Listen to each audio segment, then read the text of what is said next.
Is Supercross coming to a city near you? Well, let's find out. The first gate drop of the 2024 Supercross season will happen in a city that has hosted the most season openers, Anaheim, California, on January 6th.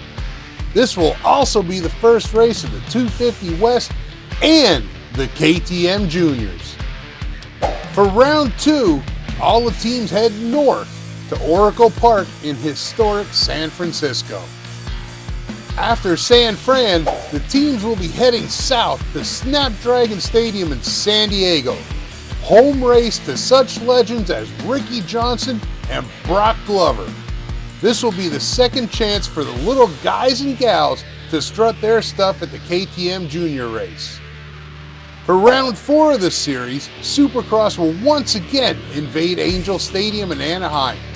However, this race will not only host the KTM Juniors and the Supercross Futures, but it is the first of 3 Triple Crown races this season.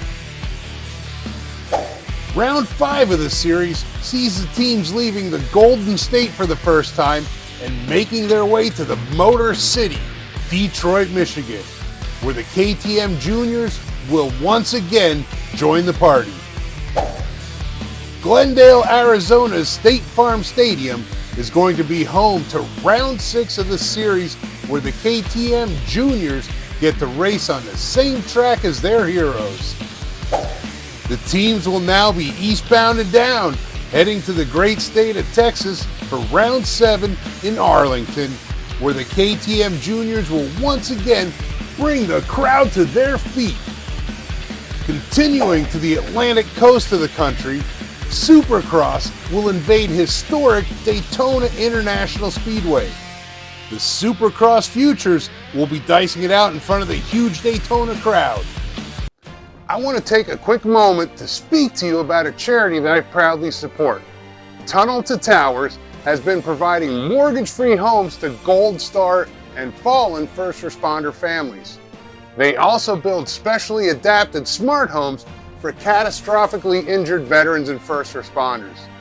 They're also committed to eradicating veteran homelessness and ensuring that America never forgets September 11th, 2001. I'm going to leave their website link down below so you can go and check them out for yourselves. Thank you.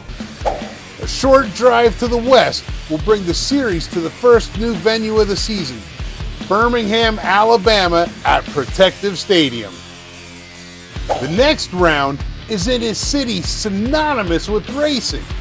Indianapolis, Indiana will be home for round 10, and the action doesn't stop with the 450s and the 250 East.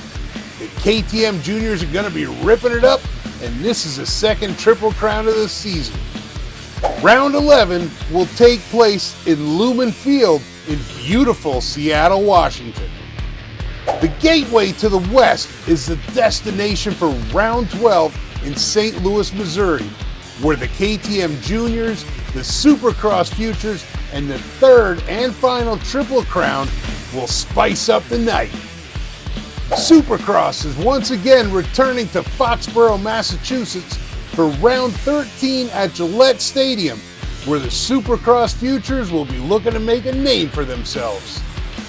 The series returns to Music City, USA, Nashville, Tennessee for round 14, where the KTM Juniors will once again thrill the crowd, while the 250 East and West divisions will do battle again. Round 15 is another new venue, the home of the Italian stallion Rocky Balboa in Philadelphia. I'm really excited for this one, as Philly is only about 2 hours south of where I live. Round 16 of the series moves to the mile-high city of Denver, Colorado. This is Eli Tomac's home race and the site of his Achilles injury last season. The KTM Juniors will also be out in the thin air of Denver. The series will make its final stop at Rice-Eccles Stadium in Salt Lake City, Utah. This will be a full evening of racing featuring the KTM Juniors, the Supercross Futures, and the final 250 East-West Showdown.